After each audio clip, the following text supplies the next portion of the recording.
Hey guys, this is Make a Do Review here with an update on the Sprint Epic 4G. I've been using it for about a week, 2 weeks, and gonna give you my opinions on the phone so far. If it's something you need to buy or purchase. First thing you're gonna notice right now, I have the live background right now. It's the Matrix one. It's a very awesome background. If you like Matrix or not, this thing is pretty freaking awesome.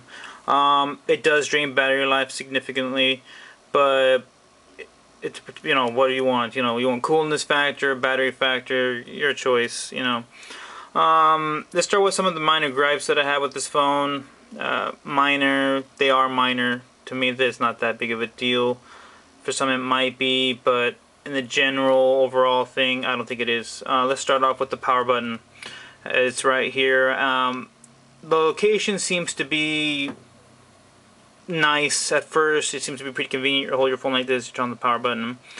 But sometimes, it depends on how you hold your phone, but sometimes when I'm pressing the power button, I slide the upper screen here to the side while I'm pressing it. For example, if I'm going like that, I'm trying to press it, it slides out, and if you don't have a good grip on it, sometimes you can just slide up while you're trying to press the power button.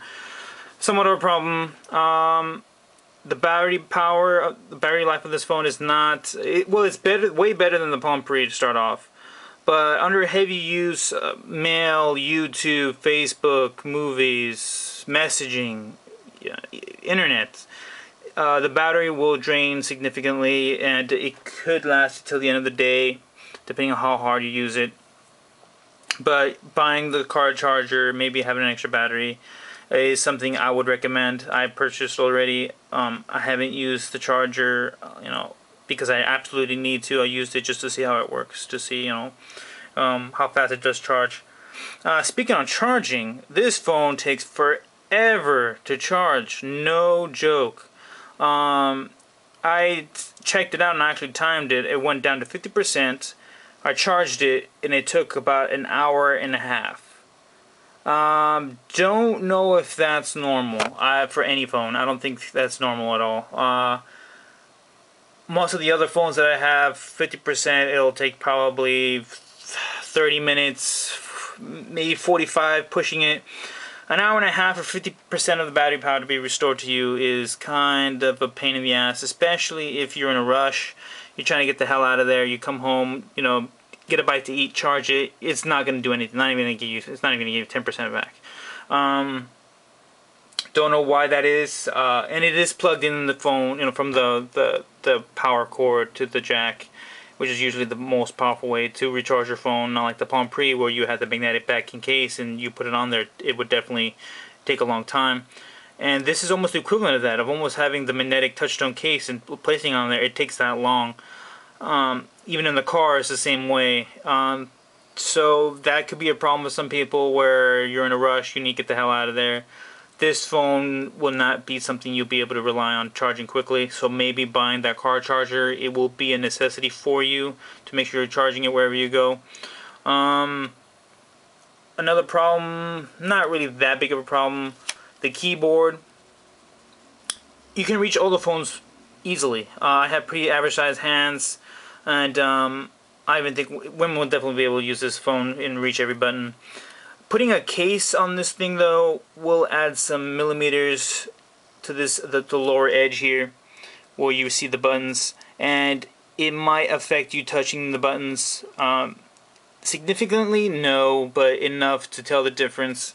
Typing quickly on this phone, though, is very simple because of the keyboard. It's proven that you type a lot faster with a physical keyboard than a touchscreen keyboard, even in horizontal mode. But sometimes when you're typing, it doesn't give you as much feedback. I mean, sometimes you do hear a click, but it doesn't actually click all the way.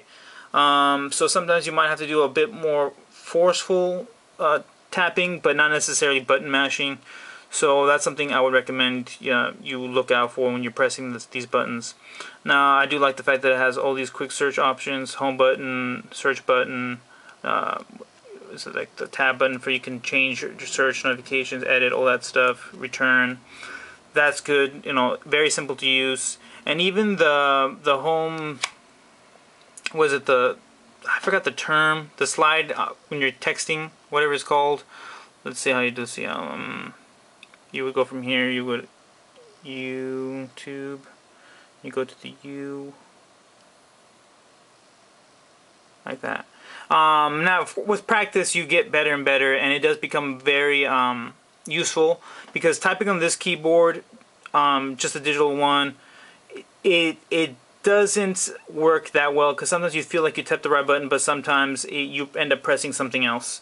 I wouldn't recommend just typing on this. It does get frustrating because it doesn't work that well. It's not as accurate.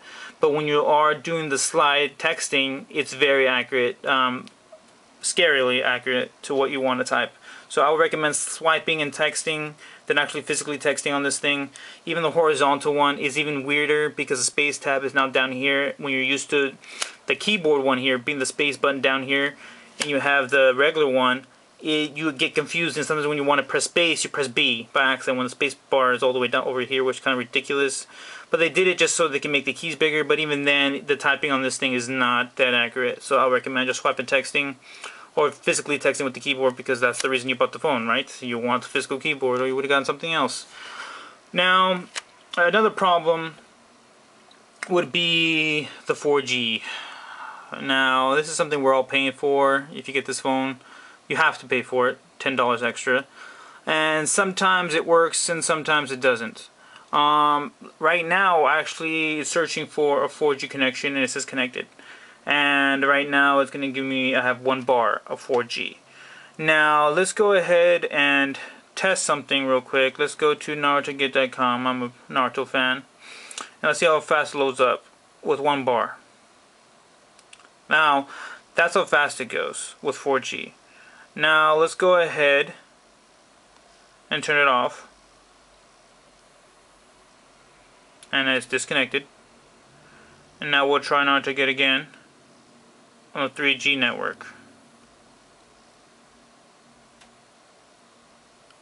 Now, as you can tell, it's relatively the same.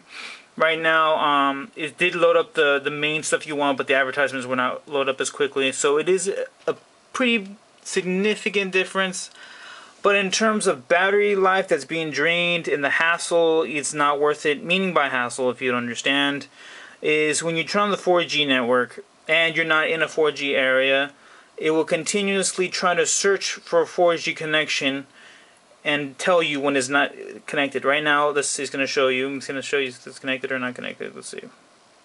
Now we're connected. Okay, so that little pop-up that you saw there, it will continuously tell you 4G not found, trying to connect. Go back up, 4G not found, trying to connect, 4G disconnected, whatever it is. It'll just keep popping up annoyingly, and if you're not down for that, which I don't think anyone is, it won't work. And even then, look, it told me it's connected, and look, the 4G is now saying it's asleep. It's for some reason now it's saying that it's not there, or it's not being used. And I would recommend turning it off, because honestly, 4G isn't there yet. You're paying for a future service that will be up and running all over, but $10 a month could be a make or break for some of you people. I do like the fact that the notifications tab gives you the option to silence your phone, turn on the 4G, GPS, Bluetooth, Wi-Fi, all up here. It's very convenient, and I like the fact that they did that. But 4G, you guys, it's fast, no doubt about it, but the energy that you're using, and that just the notification pop-up that it keeps turning on, unless you know you're in a 4G network, don't bother turning it on. Turn it off, save your battery, and sadly you're still paying $10 a month extra, but hopefully one day we'll get to the point where we will be able to enjoy that completely. Now let's talk about the apps on the phone that are available to this phone. Are great. The movie apps, I love movies, I'm a movie fan. Who doesn't really like movies?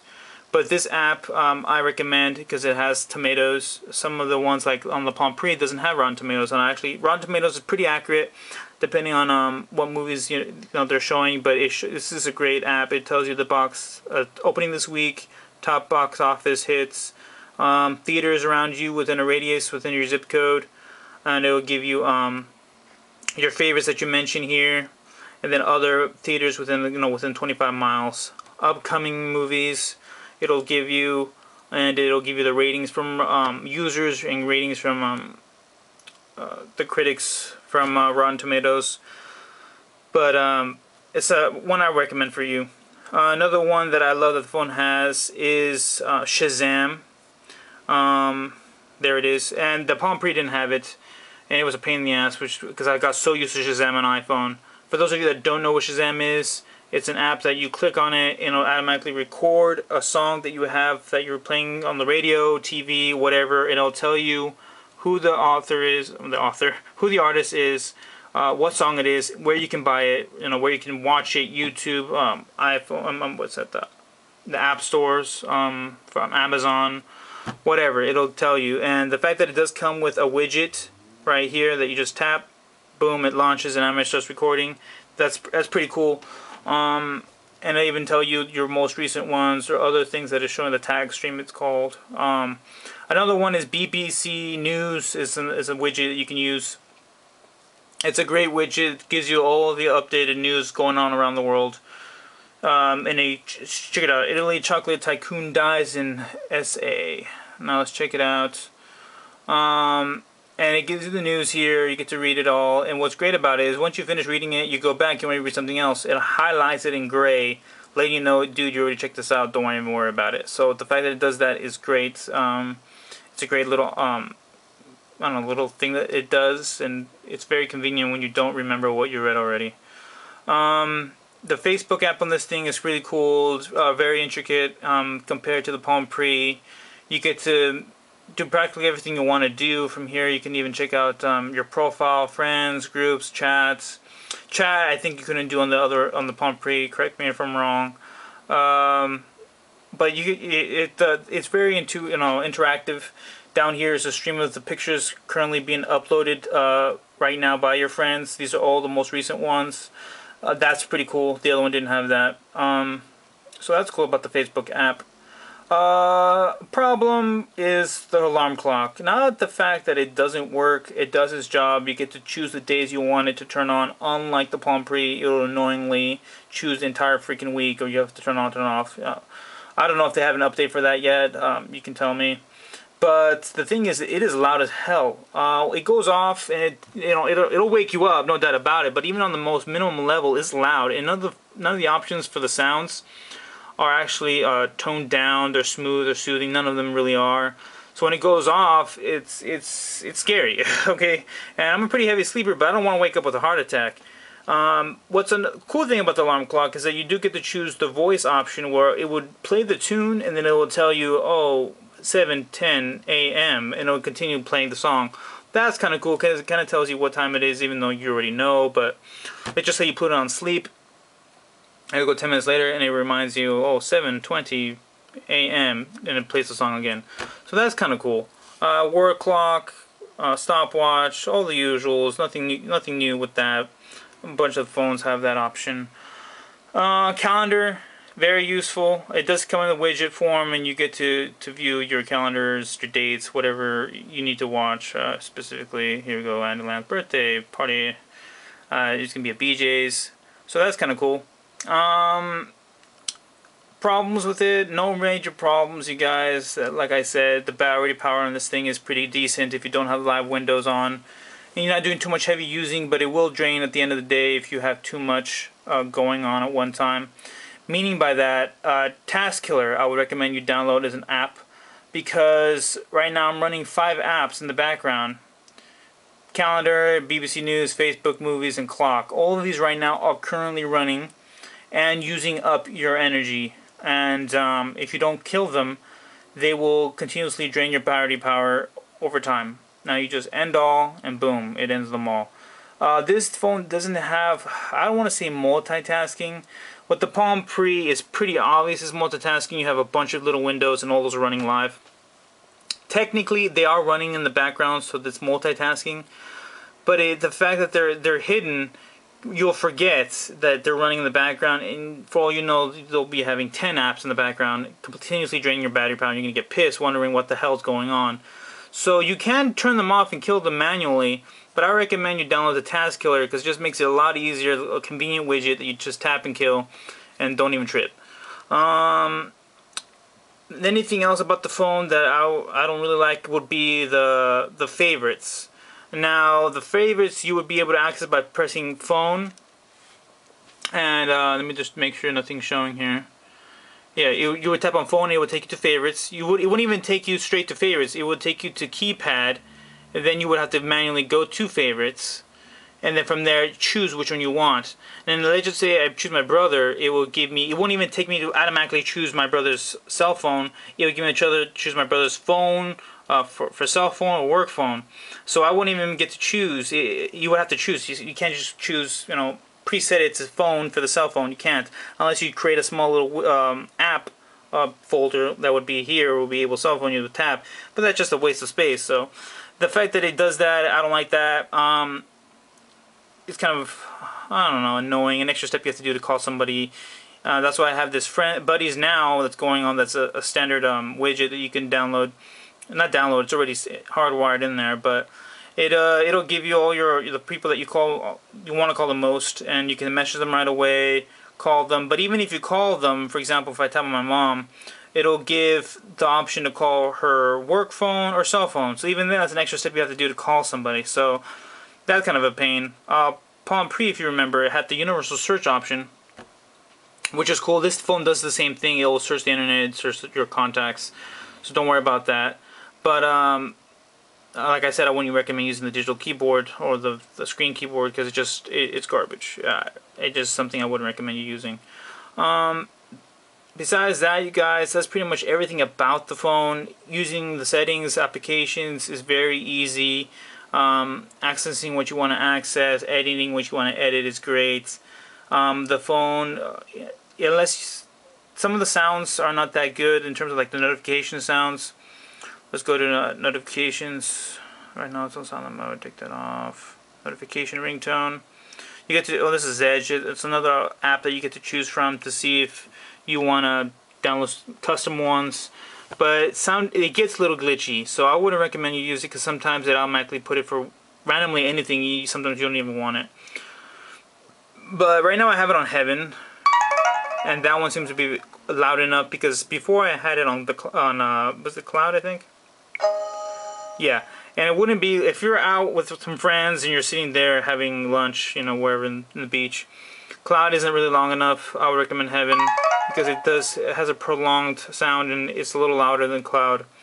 So getting the message you want won't be heard unless you have it on full blast and you have a certain notification sound. The vibrating on this thing isn't that good unless you're in class and there's nothing else touching. Obviously, you'll feel it. But if you're walking around, you're not going to just feel the vibrating. It's not that strong. I wish it was a bit stronger, but it's not. And that's it. That's pretty much it, you guys. Anything else you want to know about it, anything else you want to ask me, I will gladly respond to you if there's enough questions about the same thing. Hell, I'll just do a video. But I want to make sure you guys know what you're getting, know what you want to buy, and make sure this is a phone that you want to purchase. And it's a great phone, you guys. Honestly, it is. I don't regret ever buying it. $10 extra a month is definitely worth it just to have this phone. Because the real estate is beautiful. The fact that it has a slide-out keyboard is great. It works. Everything works well on this phone. There's no complaints about it. Any questions, please ask. Make a review, you guys. Thanks a lot.